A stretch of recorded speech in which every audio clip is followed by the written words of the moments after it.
네, 안녕하세요. 김연호 형제입니다. 지난달 주일 예배 시작 전에 목사님의 소개로 한번 일어서서 인사드린 적이 있었는데요. 그 자리에 안 계셨던 분들을 위해서 간단히 제 소개와 더불어 제가 여러분들께 형제로 불릴 수 있음을 간증하고자 합니다. 형제 자매님들 한 분 한 분 얼굴 마주보고 해야 되는 건데 코로나로 인해 온라인 영상으로 대체하게 돼서 많이 아쉽습니다. 우선 저는 지난 7월 14일 동탄으로 이사 왔고 현재 나영성 목사님 밑에서 편의상 사역준비생이라는 호칭을 갖고 공부하고 있습니다. 그동안은 편의상 그렇게 소개했지만 이 자리를 빌려 구체적으로 어떤 주님의 인도하심을 따라 동탄으로 내려왔는지에 대해 말씀드리겠습니다. 저는 구원파로 불리는 교회에서 17년간 생활하다 나오게 되었습니다. 사람들은 자신이 깊이 관계한 곳에서 어딘가 문제가 있어 나오게 되면 그 전엔 다 틀렸지, 근데 지금은 정답이야 라고 말하고 싶어 해서 그곳에 대한 비난과 원망, 불평을 열심히 함으로써 오답이었던 지난 날들을 어떻게든 부정하고 통째로 지우고 위로받고 싶어 하는 경향이 있습니다. 저 또한 그랬고 꽤 많은 사람들을 힘들게 했습니다. 워낙 유명한 구절이라 모르시는 분들 없을 텐데요. 제가 읽겠습니다. 잠언 3장 6절입니다. 내 모든 길에서 그분을 인정하라. 그리하면 그분께서 내 행로들을 지도하시리라. 이 구절이 삶에서 실제적으로 적용되기 전까지는 결코 다음 걸음을 내디딜 수 없었습니다. 그곳에서의 정신적 어려움, 영적 빈곤이 극에 달해서 저의 거듭난 영이 죽은 영과 같은 상태에 놓여 있음을 발견하고 나오긴 했지만 지각이 있을 때부터 고2 때까지 평생을 그 속에 몸담았던 터라 믿음의 파선 위기가 찾아온 고3 시기에 한참 철학과 혼자만의 진리 탐구에 빠져 지냈었습니다. 제가 17년간 몸담았던 그곳의 특징을 세 가지로 요약하자면 이렇습니다. 8, 90년대에는 그래도 복음을 지킨 교회들이 남아 있었지만 이제는 전 세계에서 유일하게 복음을 가지고 있다고 주장합니다. 이단의 대표적인 특징인 배타성을 가지고 있고요. 다 썩은 동아줄이고 우리만 성한 줄이다. 이 교회 밖에는 구원이 없기 때문에 나가면 노아의 방주에서 나가는 것과 동일하다 말하고, 두 번째는 성경 읽기보다 중요한 건 교회에서 시키는 댄스 공연, 합창, 연극 등등의 일입니다. 그래서 영적 성장을 배제합니다. 세 번째는 언제든 교회가 부르면 출동할 수 있도록 스탠바이 상태로 대기하는 것인데, 이게 구원 이후의 삶은 교회의 일꾼이 되는 것이고 그것이 곧 하나님의 일꾼이 되는 것이라고 여깁니다. 6, 7살 때부터 복음반에 들어가서 반복적으로 세상의 창조, 아담과 이브, 예수 그리스도의 십자가 대속에 대해서 교육받았기에 거부감 없이 그냥 믿었습니다. 그런데 특이했던 것은 수양회를 다녀오면 교회 이모 삼촌들이 꼭 한 번씩 구원 받았어? 하고 물어보는 겁니다. 그래서 그러고 나서 막 저를 시험하였습니다. 아, 그래, 예수님이 너 죄 다 씻어주셨구나. 근데 연우 네가 길 가고 있는데 어떤 사람이 갑자기 널 때렸어. 그래서 너도 모르게 욕을 하고 똑같이 때렸어. 그럼 죄 지은 거잖아, 그치? 나쁜 거잖아. 맞아, 아니야? 그럼 천국 못 가는 거 아니야? 죄 지었잖아. 6, 7살 때라 그땐 매우 혼란스럽고 어려운 질문이었습니다. 제가 우물쭈물거리자 이모 삼촌 분들은 이제 씩 웃으시면서 구원 다시 받아야겠네 하고는 이제 만족스러운 얼굴을 지으셨습니다. 그리고는 겨울 수양회 때 또다시 복음반에 들어가 같은 내용의 설교를 들어야 했습니다. 어떻게든 넌 죄인이야, 예수님이 필요해 라는 것을 가르치려 한 것 같습니다만 어린 나이라 구원의 확신이 흔들리는 게 심적으로 너무 힘들었습니다. 어느 정도 분별이 생긴 중1 여름 때 단연간의 복음반 수료 경험을 통해 나는 계속 죄 지을 수밖에 없는 말 그대로 타고난 죄인이구나. 크든 작든 겉으로든 속으로든 죄를 짓는구나. 예수 그리스도의 그분의 피 없이는 지옥 갈 수밖에 없는 죄인임을 확실하게 인정하게 되었고 그리스도의 복음을 믿고 구원받게 되었습니다. 근데 문제는 그 이후였습니다. 제가 본격적으로 하고자 하는 이야기도 여기서부터 시작됩니다. 꽤 많은 분들이 이 독립침례교회, 이름도 생소한 킹제임스 성경을 쓴다는 것을 찾아오기까지 다양한 신앙 굴곡을 겪으셨다고 알고 있습니다. 그래서 제 신앙 여정에 공감하실 것도 같습니다. 출생 이후의 삶, 솔직히 제 모든 신앙 고민과 주를 향해 울부짖었던 시간들은 모두 이 거듭난 이후의 삶을 어떻게 살아야 하는지에 대한 것들이었습니다. 아무도 알려주지 않았습니다. 그저 교회 열심히 출석하고 돈 많이 내고 공부 잘해서 사회 저명인사 되면 교회에 이바지하고, 그렇지 못할 것 같으면 교회에서 추진하는 많은 프로젝트, 프로그램들에 투입되어 무급 봉사하는 것이 전부인 줄로 생각했습니다. 저는 구원받고 나서 한창 중고등학생 시절에 북한에서 김정은 따라다니면서 공연하는 공연단처럼 큰 지역교회 목사님들 성경 세미나 한다거나 대전도 집회를 한다 치면 식전 행사처럼 오프닝 공연을 위해 댄스랑 합창 등의 공연을 했었습니다. 하나님의 일을 한다고 굳게 믿으면서 제 딴에 최선의 사역을 한다고 생각하며 살았습니다. 성경 읽기는 장려되지 않았고 오히려 많이 알면 머리만 커지고 교만해져서 교회 이모 삼촌분들의 교육이 먹히지 않는다는 이유로 공공연히 성경 지식을 교만의 시작점처럼 여기는 풍조가 만연했습니다. 최근에 저희 교회에서 많이 강조되었던 이 성경 구절을 기억하실 겁니다. 이사야서 26장 3절 제가 읽겠습니다. 주께서는 생각을 주께 고정시킨 자를 완전한 평강으로 지키시리니 이는 그가 주를 신뢰하기 때문이니이다. 네 생각을 버려. 그냥 올라오는 그 악한 것들 그냥 버려. 쓰레기통에 버리듯. 날 구원해 주신 주 예수 그리스도에 대해, 그분의 사역에 대해, 그리고 신약 교회에 대한 이야기를 전혀 모르고 1살, 2살 그냥 육신의 나이만 먹어가다 보면 반드시 한 번 이상은 양심의 정상 작동에 의해서 평소 죄에 대해 감각하게 됩니다.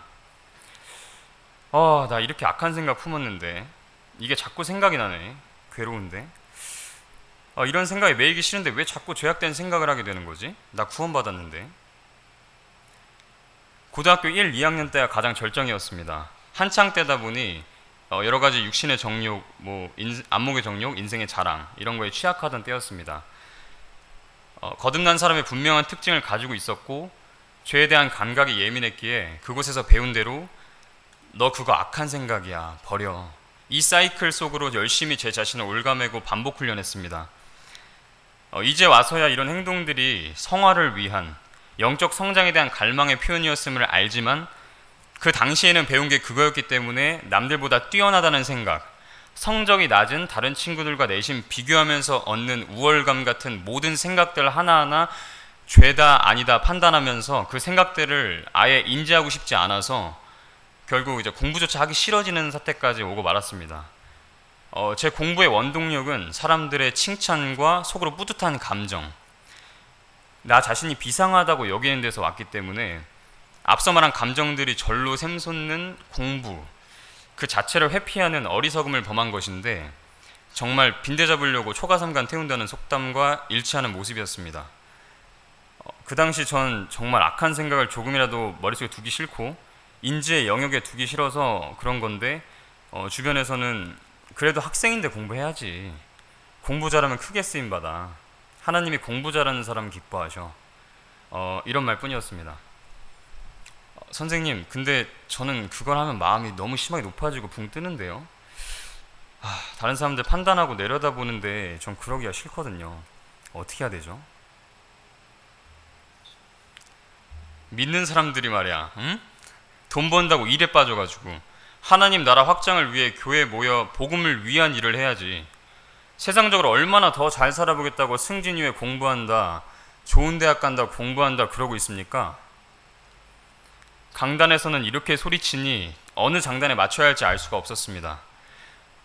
공부하라는 거야 말라는 거야. 그리고 공부하면 자꾸 생각 속에서 교만해지고 그러는데, 교만이 가장 큰 죄인데 나 그거 품기 싫은데. 결국 크리스천인데 입 밖으로 스님이 되고 싶다는 말까지 꺼내고 싶은 지경에 이르렀습니다. 정말 무아의 지경에 이르고 싶을 정도였습니다. 분명 구원받았고 죄짓기 싫은데 자꾸 열심히 살려고 하다 보면 욕심 생기고 정욕도 올라오고 그러는데 하나님, 저 어떻게 해요? 저 구원받았잖아요. 의롭게 되었다고 하셨는데 제 속에는 의는 안 보여요. 너 그거 악한 생각이야, 쓰레기통에 버려 라는 교육은 분별 없이 생각을 모두 버려서 스스로 판단할 수 없는 바보를 만드는 작업이었고, 이것은 마치 부두교의 좀비처럼 위에서 시키는 일 하는 게 하나님을 위한 일이고 그게 최선의 삶이라 확신하도록 만드는 일종의 쇠뇌였던 셈입니다. 이 말씀 다시 한번 읽어보겠습니다. 주께서는 생각을 주께 고정시킨 자를 완전한 평강으로 지키시리니 이는 그가 주를 신뢰하기 때문이니이다. 생각은 주께 고정시키는 것이지 마냥 버리는 것이 아닙니다. 그리고 실제로 저는 그곳에서 시키는 대로 버리라고 하는 말에 따랐지만 결국 그곳의 목사님에게 삶의 모든 판단과 선택을 의존하게 되었으니 생각을 이 땅의 사람에게 고정시킨 셈이었습니다. 선한 행위를 하고 싶은 마음은 있는데 몸은 자꾸 죄에 기울어져 있으니 이 양극단에서 어찌할 바를 알 수가 없었습니다. 천국은 확실하게 가는 건데 왜 삶은 이 모양이지? 로마서 7장 18절 19절입니다. 내 안에 곧 내 육신 안에 선한 것이 거하지 아니하는 줄을 내가 아노니 원함은 내게 있으나 선한 그것을 어떻게 행하는지는 내가 찾지 못하노라. 이는 내가 원하는 선은 내가 행하지 아니하고 도리어 내가 원치 아니하는 악을 곧 그것을 내가 행하기 때문이라. 이 부분이 해결되기 위해서는 두 본성에 대한 교리를 배웠어야 했는데 그럴 수 없는 곳이었고, 감사하게도 주님의 은혜로 그곳에서 분리해서 나올 수는 있었지만 복음을 가진 유일한 교회, 즉 방주에서 제 발로 나온 것 같은 두려움과 불안함에 인간은 왜 악을 행할 수밖에 없는지, 나는 어떤 때에 악한 생각을 하는지, 생각의 길이 깊게 나 있어서 쉽게 그쪽으로 빠지는 생각은 어떤 게 있는지, 그 생각으로 안 기울여지려면 어떻게 다른 생각을 해야 하는지 등의 방법론을 찾으면서 무던히도 애를 썼습니다. 그러다가 결국 지독한 염세주의랑 무기력증에 빠지고 말았습니다. 제 지난날의 신앙 여정을 꽤나 구체적으로 말씀드리는 것은 다른 거창한 이유가 있어서가 아니라 딱 두 가지 때문인데요. 첫째는 구원받은 사람은 죄에 대한 양심의 기능이 정상 작동하기 때문에 죄에 대한 예민함과 구원받고 나면 그분을 더 알고 싶고 닮고 싶은 내적 욕구가 생기는데, 그것을 거듭난 지 얼마 안 됐을 때 잘 이끌어주고 가르쳐서 성장하도록 도움을 주어야 한다는 것과, 두 번째는 거듭나면 인간의 성장 단계처럼 영적 성장 단계에도 영적 아기부터 시작해서 청년, 장로에 이르기까지 그 과정이 있는데, 거듭난 지 얼마 안 된 사람이 영적으로 성장하려면 바로 말씀의 순수한 젖을 사모해야 한다는 것을 말씀드리기 위해서입니다. 베드로전서 2장 2절 말씀입니다. 새로 태어난 아기들로서 말씀의 순수한 젖을 사모하라. 이것은 너희가 그 젖으로 말미암아 성장하게 하려 함이라. 누구나 거듭나면 영적 아기로 새로 태어납니다. 이때 장성한 청년들에게 요구할 법한 일을 아기에게 강요하지 않습니다. 그러나 많은 이단들, 교리를 잘못 가르치는 교회들은 이 영적 성장이라는 개념이 모호하거나 없고 두 본성에 대한 무지 때문에 수많은 어린 크리스천을 올무에 걸리게 하고 받지 않아도 되는 사탄의 시험에 무방비로 노출시키고는 나몰라라 하고 있습니다. 마태복음 23장 13절 그러나 서기관들과 바리새인들 위선자들아 너희에게 화가 있을지어다. 너희가 사람들에게 하늘의 왕국을 닫고 너희도 들어가지 아니하며 안으로 들어가려 하는 자들도 허락하지 아니하는도다. 누가복음 11장 52절 율법사들아 너희에게 화가 있을지어다. 너희가 지식의 열쇠를 빼앗아서 너희 자신도 들어가지 아니하고 또 들어가는 자들도 막았느니라 하시니라. 예수님이 오셔서 유대인들에게 왕국 복음을 선포하실 때 서기관, 바리새인, 율법사들이 그분을 따르지 못하게 하려고 극도로 방해했던 것처럼 오늘날에도 동일하게 이어져 오고 있습니다. 저의 경우는 사꾼 목자였고 다른 분들 중에는 서기관이나 바리새인에게 고통받다 오신 분들도 계실 겁니다. 그리고 여전히 주변에 그런 삶을 현재도 살고 계신 분들이 정말 많습니다. 저는 주님의 인도하심으로 서울에 있는 진리침례교회에서 킹제임스 성경 접하고 읽고 난 뒤에 영적 성장은 오직 성경 말씀으로만 가능하다는 것을 알게 됐고, 두 본성에 대한 개념이 확실하게 잡히면서 염세주의와 무기력증에서 벗어날 수 있게 됐는데, 이 또한 처음으로 성경 말씀을 제대로 읽으면서 영적 성장이 시작됐기 때문입니다. 그동안 사람의 교리와 가르침에만 거하다가 하나님의 말씀을 온전히 마주 대하니 완전히 새로움을 느꼈습니다. 연속적으로 읽겠습니다. 내가 그들에 대해 증언하노니 그들이 하나님에 대한 열심은 있으나 지식에 따른 것이 아니니라. 내 백성이 지식이 부족함으로 망하는도다. 의에 대하여 깨어있고 죄를 짓지 말라. 어떤 자들에게 하나님에 대한 지식이 없으므로 내가 너희를 부끄럽게 하려고 이것을 말하노라. 올바른 지식에 따른 교리가 아니라면 성령의 열매를 맺지 못하거나 믿음에서 파선하거나 실족하게 될 위험에 늘 처해 있는 것입니다. 잠언 22장 6절입니다. 아이가 마땅히 가야 할 길로 아이를 훈련시키라. 그리하면 그가 늙어서도 그 길을 떠나지 아니하리라. 3살 버릇 80까지 간다는 속담이 바로 떠오르실 텐데요. 새로운 출생 이후에도 똑같이 적용되는 말씀입니다. 저는 이 자리에 지식적으로 뛰어난 사람은 있는 것이 아닙니다. 다만 말씀의 효력을 직접 느낀 사람으로서 증언하기 위해서 서 있습니다. 2019년도 한 해를 거의 집, 직장, 교회로 고정하고 매일 성경 교독을 하면서 영적 부흥을 경험했습니다. 혹시나 아직 성경 읽기를 잘 안 하시는 분이 계시다면 꼭 하시라고 말씀드리고 싶습니다. 하나님은 영이시니 그분께 경배하는 자들이 반드시 영과 진리로 그분께 경배할지니라 하시니라. 저희가 주님을 경배할 때 그분은 영이시기에 영과 진리로 그분을 경배해야 함을 저희는 알고 있습니다. 여기서 진리라 함은 아버지의 진리로 그들을 거룩히 구별하옵소서. 아버지의 말씀은 진리이니이다. 진리는 곧 말씀입니다. 그렇기에 이 성경 읽기는 주님을 경배하는 데에 가장 기본이 됩니다. 더욱이 주님을 깊이 알아가려면 성경 말고는 길이 없습니다. 거듭나게 하신 분, 영을 소생시키시고 혼을 구원시켜 주신 분에 대해, 이 영생을 선물로 주신 분에 대해 아는 것은 선택이 아니라 의무에 가깝습니다. 성경을 읽다 보면 나의 죄인됨, 우리를 향한 하나님의 사랑을 더욱 깊이 알게 되고 그분을 위해 살고 싶어지는 자연스러운 영적 성장이 이루어집니다. 저를 지금 동탄에 오게 한 건 말씀 수십 구절이 아니라 단 한 구절이었습니다. 전도서 12장 1절입니다.